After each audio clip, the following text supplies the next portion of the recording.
Hey everybody, here from VidGamiac.com. Here we are today back in Dragon Ball The Breakers, going for the Come Forth Shenron achievement. This is to have Shenron grant you a wish. This one's going to be done in an online match. This can be done from either side. Both sides have their own trade-offs. If you're doing this from the Raider side, you have the mobility of being able to fly pretty quickly into the game. If you're doing this on the Survivor side, hopefully you can bring some friends along with you, and they can help you out with this. So in order to summon Shenron, what you're going to have to do is you need to make sure you gather up the 7 Dragon Balls and then bring them to a Dragon Shrine. The Dragon Balls are going to be hidden all over the map. They're going to start out by being in chests, so make sure you open up all of the item boxes that you can find. There is also going to be a radar type that is going to help you find Dragon Balls in the form of the Dragon Radars, and these are going to have 3 levels to them. The higher level that you have, the bigger the detection range. So it's going to go all the way up to level 3, so hopefully you can find a Dragon Radar as early as possible. Any should help you out with this, so make sure you just find one at the start of the game, which is going to be random, just like most of the things in this game. But as soon as you find a Dragon Radar, you should be able to knock out the Dragon Balls rather quickly.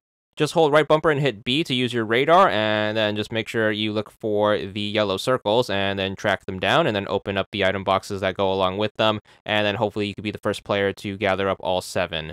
Now, if you're doing this with friends, what you can do is you can have everyone gather up the Dragon Balls and then give them to you as you pass along, so make sure you take advantage of that if you are doing this in a group. If you're doing this solo, I'm going to recommend you try to attempt this as a raider, because a raider can also use Dragon Radars, so make sure you try to find one as early as you can, and the raider is going to have the advantage of being able to fly. So while you're flying around, just make sure you have your radar up, and then you should be able to find the 7 Dragon Balls rather quickly, especially if you aren't so focused on trying to stop the survivors and are going just for the Dragon Balls. So just make sure you look around. It is going to be random based on their location, so this one is going to take quite a bit of luck. You can get a situation where most of the Dragon Balls are going to appear very close to one another, so make sure you do take advantage of that. Now, the Dragon Balls are always going to be available in the game as long as you haven't been eliminated yet, so if the Raider decides to blow up a sector, the Dragon Balls are going to respawn in a random location. They aren't going to be in an item box, they're just going to be out in the open.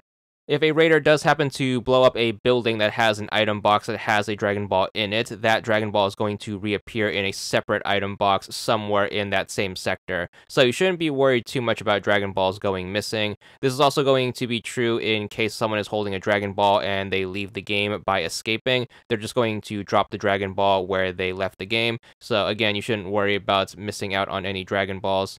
So just make sure you keep picking them up, and again, if you're doing this in a team situation, you can have your teammates drop you their Dragon Balls by clicking in both of the sticks, and they'll just drop the Dragon Balls at their feet, and then you can gather all of them up.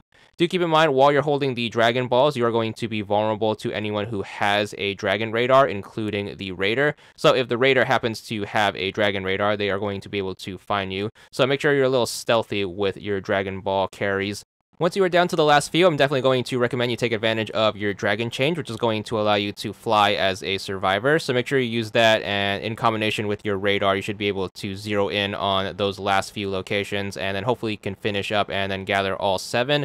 Then you're supposed to bring them over to a Dragon Shrine. Every single sector is going to have a Dragon Shrine, and they're going to be in fixed locations, so they should be in the same spots every time. Now, do keep in mind, you do not have to be the person that actually slots the 7 Dragon Balls. Any other player can, including your opponent. You just need to be the one that makes a wish. So anyone can slot the Dragon Balls, but anyone can come in later and then make a wish off of it. So if you happen to be the one that is carrying the 7 Dragon Balls, make sure you slot them and then make your wish right away. Just make sure you look for the shrine. They look like this. Hold the Y button to start the ritual, and then if you can stay here and then hold that and fill the progress bar up all the way, you should get Shenron to appear, and then he's going to ask you which wish you want to make. Just make sure you pick either one of the 2. You are going to have to pick one, and you only have a few seconds to do so, so make sure you are quick on the draw. Just pick whatever you want, and then as soon as you make that wish, you should have it be granted, and then as soon as you make your first wish, you should be good for this achievement. So there's the wish, and there's going to be the achievement. This one is going to be for 30 gamer score, and that's all there is to it.